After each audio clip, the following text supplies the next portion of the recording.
La fatigue décisionnelle. Comment prendre des bonnes décisions quand on a plein d'activités, plein de casquettes et qu'on a du mal à s'y retrouver? Vous connaissez ça. La fatigue de prendre des décisions auprès de toutes les responsabilités que vous avez, que ça soit le choix des projets dans lesquels vous lancez, des bonnes idées parmi toutes vos idées, des décisions aussi financières, des décisions relationnelles. Il y a aussi les décisions stratégiques, notamment dans votre carrière et dans votre business, sans parler de toutes les sources d'informations si vous êtes très curieux à savoir qui écouter, quel livre lire, quelle formation choisir. Et ça vous prend la tête, ça crée du poids et ça crée une fatigue de toujours prendre des décisions. Sans parler des ruminations, le fait de se demander est-ce que je suis sur la bonne voie? Est-ce que c'est le bon projet? Est-ce que je devrais continuer, abandonner? Est-ce que je devrais faire confiance à cette personne? Est-ce que je devrais écouter ce conseil? Comment on prend des bonnes décisions? Comment on fait quand on est tout le temps avec 10 000 responsabilités, ce poids-là qui nous écrase à prendre des décisions tous les jours pour s'y retrouver? Je vais vous aider, je vais vous montrer un modèle, un framework pour prendre des décisions avec des petits conseils qui vont beaucoup vous aider et vous allez voir, on va vous alléger de ce poids, de cette charge mentale. Bienvenue, je suis Johan Yangting, ça fait maintenant plus de 15 ans que j'aide les professionnels à s'organiser, à se libérer du temps et à réussir à trouver leur flow à travers différents projets. C'est pour ça que j'aide aussi beaucoup de multipotentiels, de multi-entrepreneurs, multipreneurs comme on peut dire, et de professionnels qui ont beaucoup de responsabilités. Et c'est vrai que ce qui revient le plus, c'est cette fatigue décisionnelle, ces ruminations. Parce que là, j'ai parlé du contexte professionnel, mais il y a également le contexte personnel, et notamment pour ceux qui ont une famille, que ce soit les repas, le choix des divertissements, des vacances, des lieux, qu'est-ce qu'on va faire, comment on s'organise au quotidien, quels vêtements je vais mettre.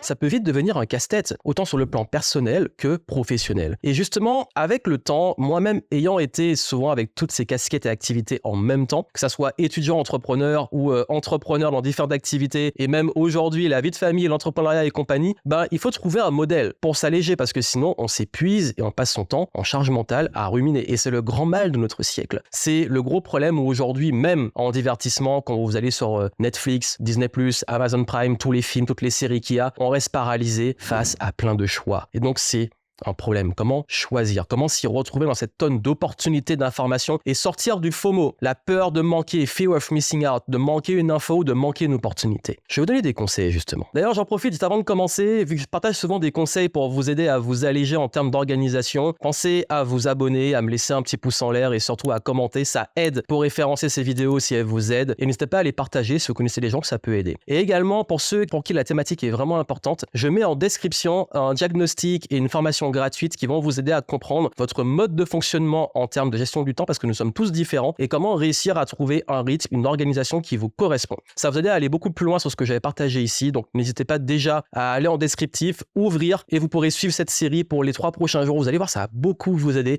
J'ai énormément de retours positifs, donc allez-y. Et le petit diagnostic avec le PDF va radicalement changer votre vision de vous-même et du temps. On va commencer à traiter ce sujet super important de la prise de décision parce que ça me tient énormément à cœur. Notre vie est construite de plusieurs choix que nous avons faits et ces choix ont des conséquences. Le souci, c'est que quand on dit « je veux prendre une bonne décision », on pense « si je prends cette décision, il y aura pour conséquence quelque chose ». Le souci, c'est qu'on ne peut pas forcément prédire l'avenir et on ne peut pas forcément savoir si on contrôle tout d'un point de vue du choix avec l'information qu'on a, quel impact ça va avoir. D'où et c'est très important, la notion de prendre du recul et de comprendre vraiment un concept qui est illustré par la citation de Mohamed Ali, c'est « je ne crois pas aux bonnes décisions, je prends une décision et je la rends bonne ». Et c'est vers ça que je veux vous amener, c'est qu'il n'y a pas forcément de bonnes ou mauvaises décisions, il faut prendre des décisions, mais comment on amplifie les chances qu'elles aient des conséquences positives. Et pour ça, je vais vous donner 5 clés pour prendre de meilleures décisions et amplifier vos chances que ces décisions soient vraiment bonnes pour la suite. La première, c'est la clarté. Forcément, qui dit prise de décision dit être au clair sur les critères, les ressources, où on veut aller. C'est ultra important. Pourquoi on prend une décision? Et souvent, pourquoi on a du mal à prendre des décisions? C'est qu'on manque de clarté, on n'a pas les bonnes informations, on n'a peut-être pas aussi une visibilité sur qu'est-ce qu'on veut vraiment au fond de nous, et on est beaucoup pollué par l'environnement. Il y a plein de conseils, de sources, de ressources et des choses qui arrivent, du bruit comme je l'appelle, qui peuvent nous empêcher d'être au clair sur ce qu'on veut vraiment au fond de nous. Parce que toute décision a un contexte. Ça peut être un contexte business, un contexte relationnel, un contexte personnel, un contexte intime. Et quand on doit prendre des décisions de continuer ou d'arrêter ou de changer ou d'aller vers quelque chose, de faire un achat, de commencer une relation, d'arrêter une relation, de recruter, d'adopter une stratégie, de mettre son temps, son énergie, son argent sur quelque chose, ça demande d'être extrêmement au clair sur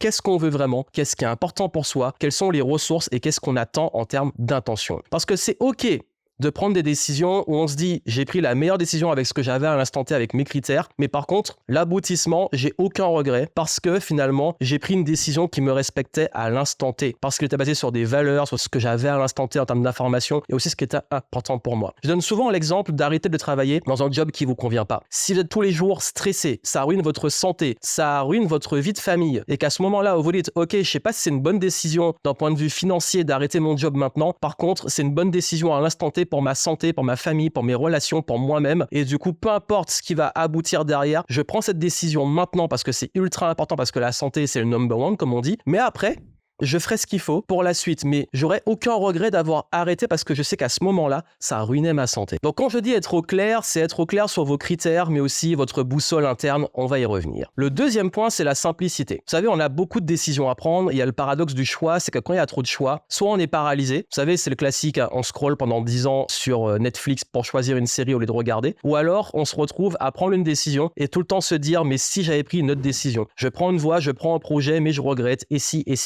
C'est pour ça qu'il est important d'alléger la prise de décision. Quand je dis simplifier, moi ce que je fais, c'est que toutes les décisions que j'estime un peu plus futiles, j'essaie au maximum de les processer, les simplifier, les anticiper. Qu'est-ce que je vais manger dans la semaine? Faire un menu à l'avance. Comment je vais m'habiller? Préparer mes vêtements à l'avance et en avoir un minimum, pas avoir à choisir devant trop de vêtements et qu'est-ce que je vais porter. Le fait également aussi de se retrouver même dans les affaires, et ça aussi je vais y revenir, à avoir des situations qui se répètent et à chaque fois reprendre des décisions alors qu'on pourrait anticiper, créer des modèles et accélérer, simplifier cette prise de décision même quand on délègue pour ses équipes. Donc alléger et simplifier les décisions que vous prenez et surtout, comme je l'ai dit, et ça va être le troisième point, mettez en place des systèmes de prise de décision. J'en ai beaucoup parlé dans d'autres vidéos, l'importance des systèmes.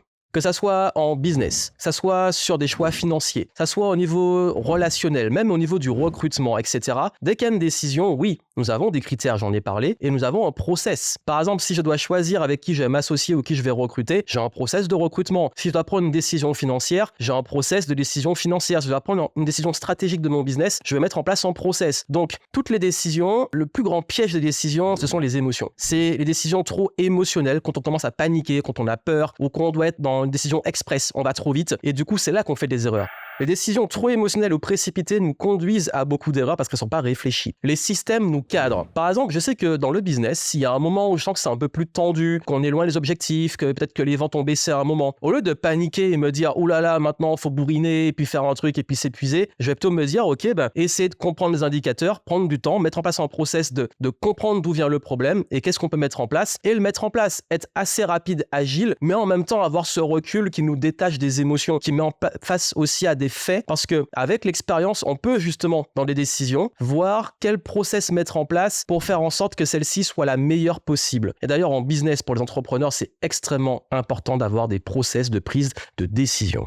Et d'ailleurs, si vous voulez créer le vôtre, comme j'ai dit en descriptif, ce que j'ai mis comme ressource va vous y aider. On arrive au point suivant qui est de créer, j'en ai parlé, votre boussole universelle. C'est un petit peu, là pour le coup, j'ai parlé de système, mais c'est un système qui va régir la majorité de vos décisions. Et moi, j'en ai un. Et cette boussole universelle, elle est basée sur 3 éléments. Le premier, c'est tout ce qui est lié à l'énergie de joie, d'enthousiasme, de positivité. On peut l'appeler le feu sacré. D'ailleurs, vous allez le voir dans la formation que j'ai mis à votre disposition qui est gratuite, à quel point le feu sacré est important. Et parce qu'en fait, si moi, j'ai pas d'enthousiasme, si c'est pas un truc où j'ai de la joie de le faire et qui a vraiment un sens profond. Je dis pas la joie, c'est pas difficile. Je dis il y a vraiment un sens profond qui m'enthousiasme, qui est l'énergie forte derrière le moteur du projet. S'il y a pas ça, si c'est pas 100, je ne le fais pas. C'est 0 ou 100. C'est très binaire. Et pour le coup, oui, moi, quand je choisis un projet, si je sens qu'il y a un truc, s'il y a un doute, il n'y a pas de doute, comme on dit. Même en recrutement ou même en collaboration sur les gens, s'il y a un doute, il n'y a pas de doute. Moi, généralement, avec les gens, je les capte très vite. Donc, j'évite justement ce petit ressenti, ce petit enthousiasme avec la personne, l'énergie qu'on ressent. Pour moi, c'est ultra important. Le deuxième point, celui-là, il va être, oui, pour le coup un peu plus factuel, c'est le retour sur investissement. Les ressources, le temps, donc temps, énergie, argent, est-ce que ça vaut le coup? Qu'est-ce que ça peut apporter? Bon, ça, c'est un classique. Ça dépend des projets, mais c'est aussi important. Forcément, si on met en avant des ressources ou qu'on investit, on veut en retour sur investissement. Et le dernier point, ça va être justement la transition parfaite vers le 5e conseil, c'est